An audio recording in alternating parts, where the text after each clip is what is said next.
once the truth is revealed in any way, reincarnation is part of the amazing culture of Hinduism, which has come over thousands of years of the different unveilings of the great rishis. It is not one prophet, maybe thousands of them. Each shed another light on the same thing, showing the same truth. So eventually it got, in a way, summed up in a more accessible way through the Bhagavad Gita. And reincarnation is part of that system, that basically it says there is no escape from what you are thinking, what you are intending, what you are doing.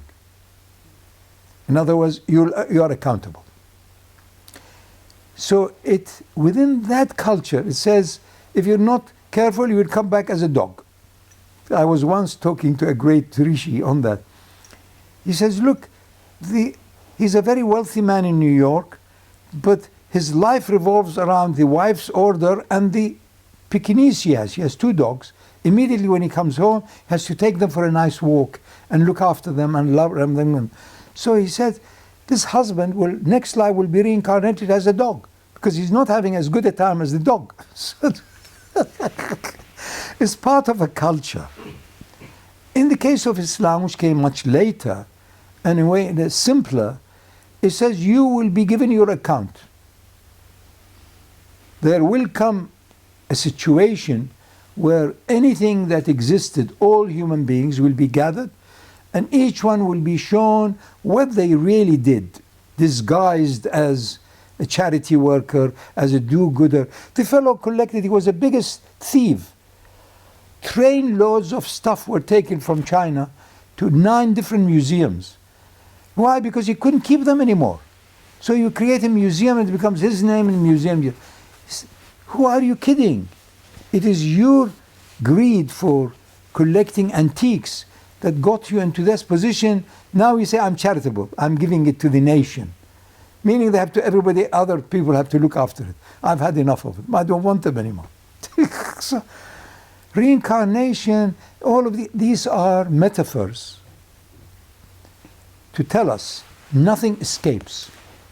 Watch out here and now. Don't kid yourself, you will suffer. Meaning, the soul, which is a perfect light, as a bundle, will carry the traces of your secret desires, hopes, anxieties, all of that.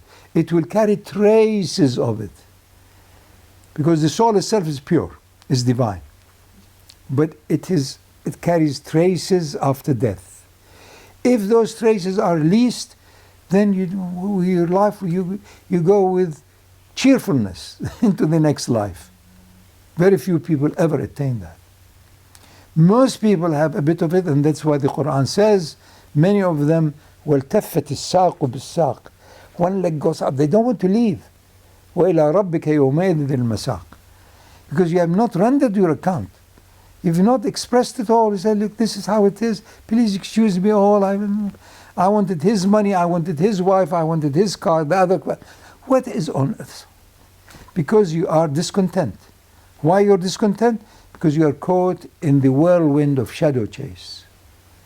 Until you get so exhausted and you say, take it all. Then you are beginning. Then it is فَإِذَا فَرَغْتَ فَانْصَبْ, the Quran says.